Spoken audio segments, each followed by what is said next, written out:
जसमानस जय विधि भयो जग प्रचार जय। अब सोई कहूँ प्रसंग सब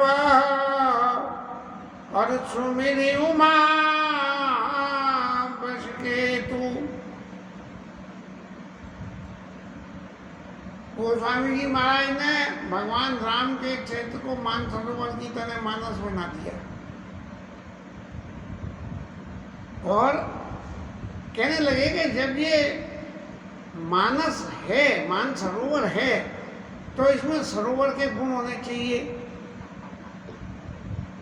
सरोवर के गुणों में क्या क्या चीज चाहिए कि भाई सबसे पहले तो नीचे सॉलिड भूमि चाहिए जिसमें जल भरे, फिर जल भर जाए तो उसके चारों तरफ घाट हो, और जब घाट हो तो घाटों के सारे हरियाली भी हो,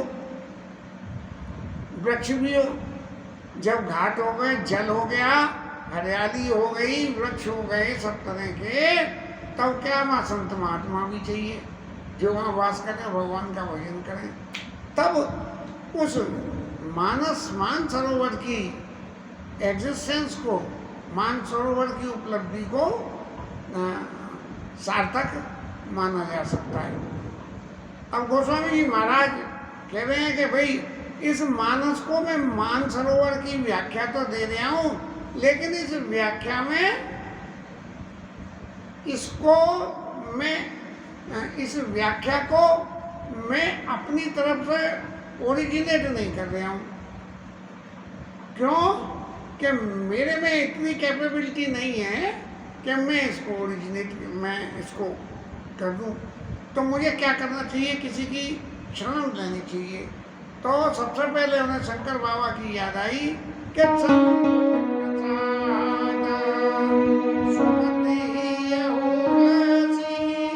शंकर जी के प्रसाद से ये मति आई। अब और ये जो रामचरित मानस बना, इसके रचने वाले कवि का नाम राम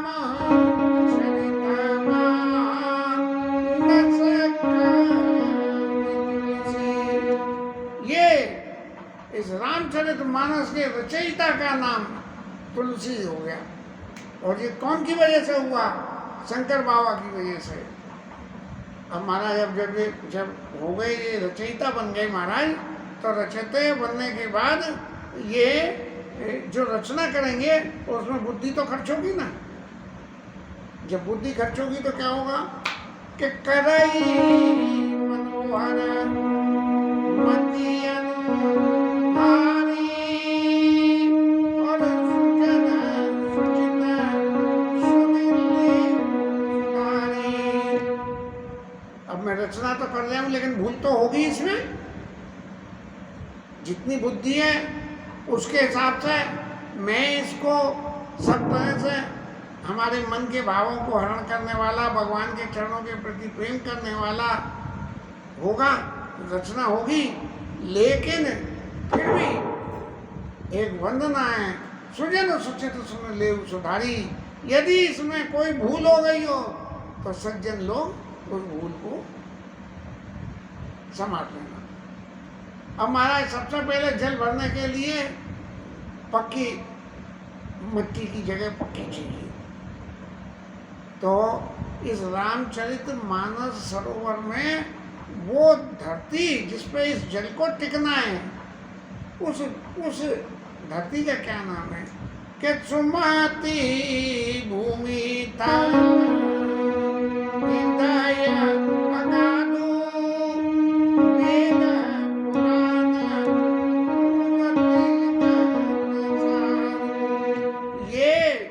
जमीन है, ये सुमति भूमि, जो लोगों के अंदर मति की सुमति कैटेगरी है वो, और उनका हृदय, जब ये दोनों मिलके ये अगाध भूमि की गहराई बना लें।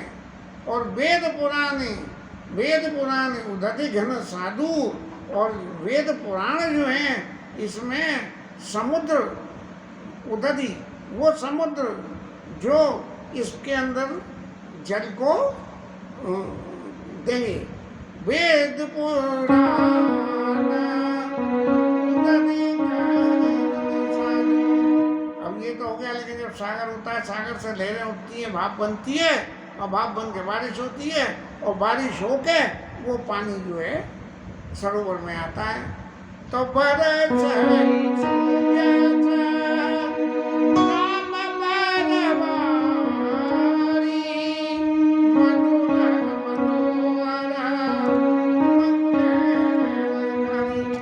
भरने को जो जल आएगा वो बारिश से आएगा, और वो भगवान राम के चरित्र रूपी बारिश जो है वो जो है इसमें आके मधुर और मनोहर जल के रूप में इस रामचरितमानस के मानसरोवर में इकट्ठा हो जाएगा। और लीला सगुन जो कही बखानी, सोई सहक्षता करही मलहानी। अब जब जल कहीं से समिट के भर के आता है गिरने के बाद धरती पे, तो कुछ ना कुछ उसमें गंदगी इकट्ठी आती है जो धरती के संग में होती है, और बारिश के संग बह के सरोवर में पहुंच जाती है। तो इसमें वो गंदगी भी आई जाएगी, और जब गंदगी आ गई तो सरोवर स्वच्छ कैसे होता है? सरोवर स्वच्छ होने के कितने ही तरीके हैं। पानी को फिल्ट्रेशन प्लांट में से निकाल के तो डाला नहीं जाता है, अपने आप ही ऑटोमेटिक प्रोसेस होती है। उस ऑटोमेटिक प्रोसेस में सबसे बड़ी चीज़ क्या है कि लीला सगुन जो कहीं बखानी, भगवान राम के चरित्र और भगवान राम की लीला, उस लीला का जो वर्णन किया जाता है, तो भगवान की लीला का वर्णन जब इस सरोवर में होगा, एक मानस में होगा, तब क्या होगा? सोई स्वच्छता करे मलानी। वो इसमें यदि कोई किसी तरह की गंदगी है तो सबको नाश कर देगी। अब जल आया और जल स्वच्छ हो गया, और जल स्वच्छ होने के बाद में क्या हुआ? क्या जल में शीतल, मधुर, अमल जल, शीतल, मधुर और अमल, ये तीन तरह जल की तीन कैटेगरी हुए। तो एक तो प्रेम लीला सगुन जो कहीं बखानी, सोई स्वच्छता करे मलानी। तो अमल होने के लिए तो भगवान की जो है लीला, जो है लीला रूपी जो गुण है, उसने इसको स्वच्छ कर दिया। और प्रेम भगति, जो भक्तों की भक्ति है, हैं? वो भक्ति क्या हुई कि इस जल में सोई मधुरता सुशीतलताई, जल शीतल होना चाहिए ना, तो भगवान की भक्ति जो है वो मधुरता और शीतल के रूप में है। सो जल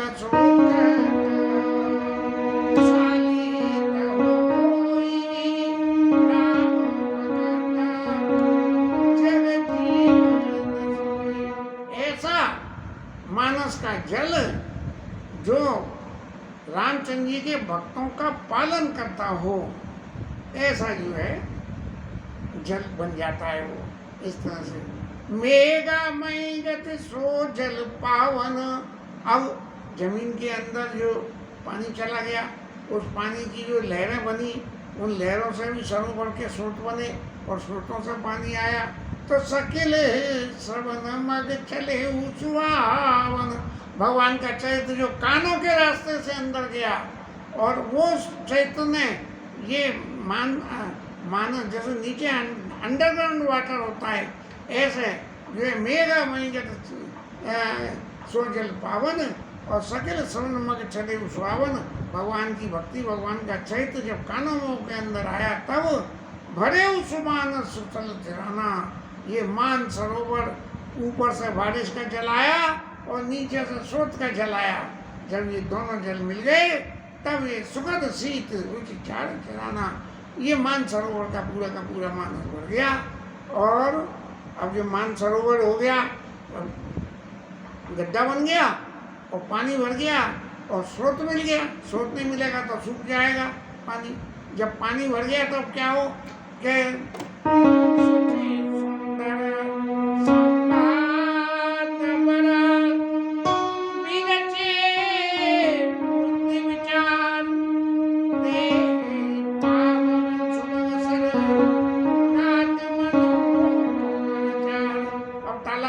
तो उसमें घाट भी बनने चाहिए ना, नहीं तो जो है इधर उधर की मट्टी तालाब में जाकर तालाब को पाट देगी। इसलिए घाट पक्के होने चाहिए। तो सुट सुंदर संवाद पर भगवान राम के चरित्र के सुंदर संवाद, सुंदर लीला का वर्णन जो है वो इस सरोवर के 4 घाट हैं। अब घाट तो बन जाएंगे। जे यही पावन सुभग सर घाट मनोहर, चारों दिशा होती है, चारों दिशाओं में 4 चौकों में घाट बन गए। हालांकि बने हुए सरोवर में तो बहुत सारी बातें और भी होती हैं, लेकिन यहाँ गोस्वामी जी से इतने कह रहे हैं कि यो सुख सुंदर संवाद, आपसी भक्तों के संवाद जो हैं वो इसके 4 घाट हैं। और उन 4 घाटों के वक्त पर जो कथा हो रही है उसमें पहले घाट पे महाराज शंकर जी कह रहे हैं, दूसरे घाट पे महाराज याज्ञवल्क्य कह रहे हैं, तीसरे घाट पे भुषुंडी महाराज कह रहे हैं और चौथे घाट पे हमारे गोस्वामी जी महाराज कथा कह रहे हैं। तो सप्त प्रभु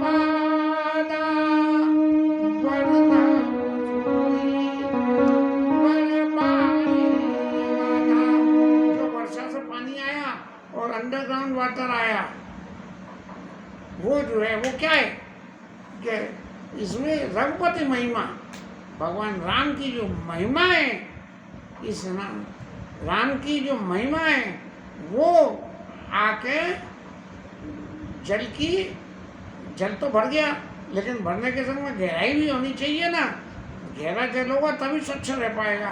तो गहराई के लिए जो भगवान राम की महिमा है वो इस जल में गहराई के समान है।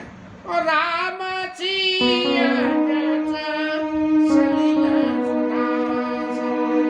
भगवान राम और सीता जी का यश जो है वो अमृत के समान इस सरोवर का जल है। और उपमा बीच विलास मनोरम, जो इसमें और जो उपमा दी गई है कि भगवान राम का मुख कमल ऐसा है, उनके चरण ऐसे हैं, उनकी लटकन ऐसी है, उनके नेत्र ऐसे हैं, ये सभी जो उपमा बीच विलास मनोरम, ये जो है जैसे जल जब घेरा होता है और इधर से उधर पानी बहता है तो उसमें भंवर बनती है ना, वो जो है इस तरह से भगवान के उपमा बीच में जो भगवान के शरीर, भगवान के स्वरूप वर्णन की जो विविधता हैं वो इसमें बीच के समान, भंवर के समान है।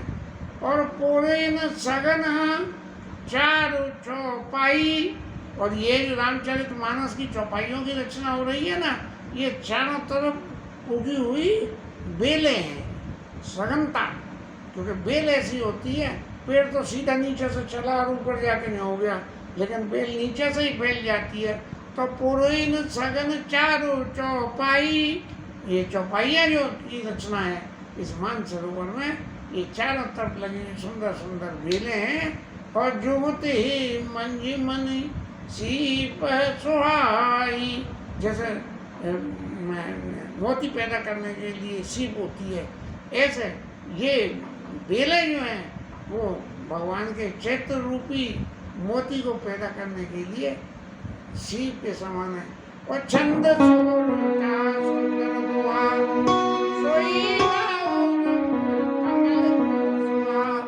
इस तालाब में कमल भी पैदा होने चाहिए।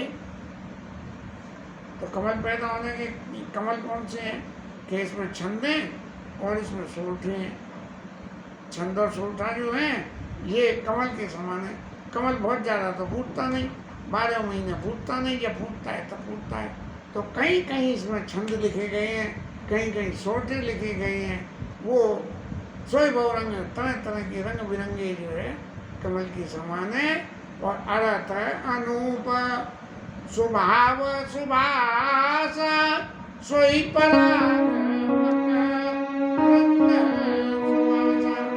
अब ये छंद सोटों के जो अर्थ हैं वो पराग के समान है और उसमें तरह तरह की गंध। सुकत पुंज मंजिल अलिमाला, सुकत सुकृतों का, अच्छे कर्मों का पुंज ढेर, मंजुल अलिमाला, जहाँ पानी होता है वहाँ पे जो है वो बगले भी आ जाते हैं। और ज्ञान विराग विचार मनाला, जो ज्ञान और वैराग्य चित्त में होता है वो जो है हंस है, बगले और हंस। इस तरह से जल के साथ में बगले और हंस दोनों मौजूद हैं। छंद सोलठा कमल हो गए और अनुपम अर्थ जो है वो क्या नाम है बगला हो गए। और ज्ञान और वैराग्य ये जो है हंस के समान हो गए। जैसे किसी ताल के पास में यदि हंस होते हैं तो ताल की शोभा ज़्यादा मानी जाती है। ऐसे जो है सोई विमल विराग विचार मराला। और धुनि अवरेव कवित गुण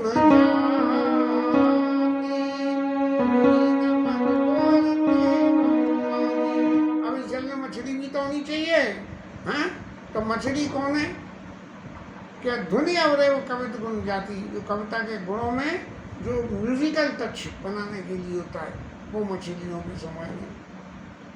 अर्थ धर्म कामादिचारी और कव ज्ञान विज्ञान विचारी।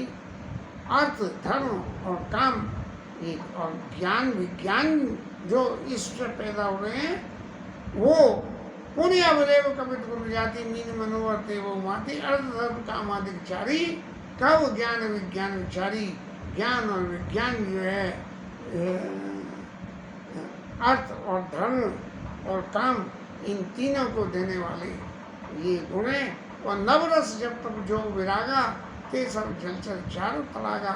इस पानी पर तैरने वाले पक्षी में नवरस 9 तरह के रस जो है शांत रस और वो जो है श्रृंगार रस, शांत रस और क्रोध रस और प्रेम रस।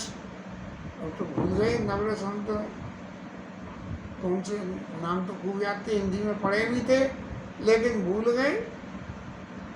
सुकृति साधु नाम गुण गाना। ये सुकृति लोग जो भगवान के नाम के गुणों का गान करते हैं। ते विचित्र जल बिहग समाना।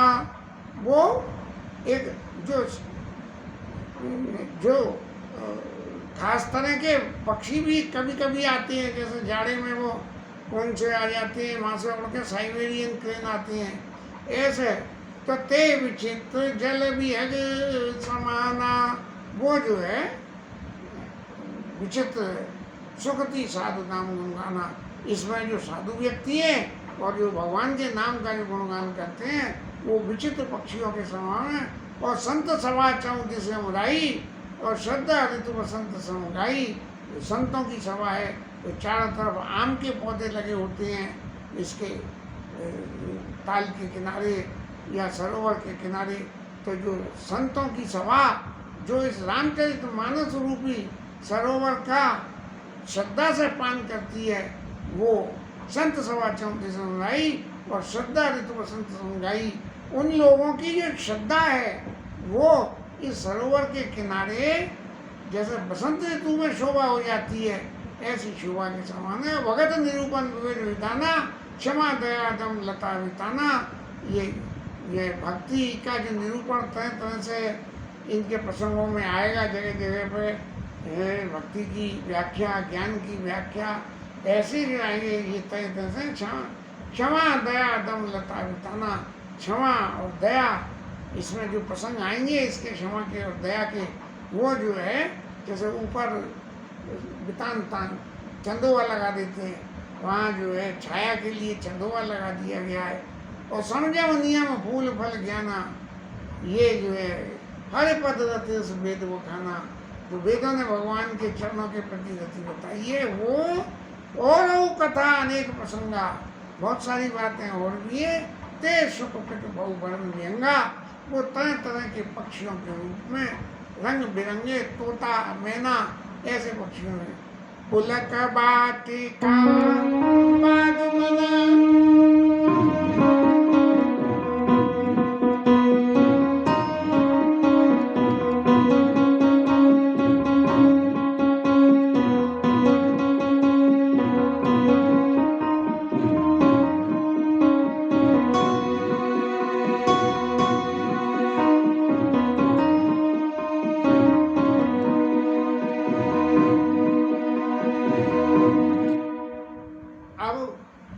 फूल भी होने चाहिए, वाटिका लगी हुई है, बेल है, पेड़ है, तो फूल भी होने चाहिए। तो सुख सुबह हंग विहार, ये जो पक्षी जो यहाँ आके विहार कर रहे हैं इस मानसरोवर के पास में, तो वो जो है पुलक वाटिका बागवन, जैसे फूल वाटिका में फूल होते हैं ऐसे वो फूल के समान है। और माली सुबन स्नेह जल, माली कौन है? सींचत लोचन चार, जैसे माली पौधों को पानी देता है ऐसे भगवान के प्रति स्नेह रूपी जल इस सुबह सर के पौधों को सींचने के लिए माली के समान है। अभी कथा तो आगे और भी चलेगी इसमें, लेकिन आज श्याम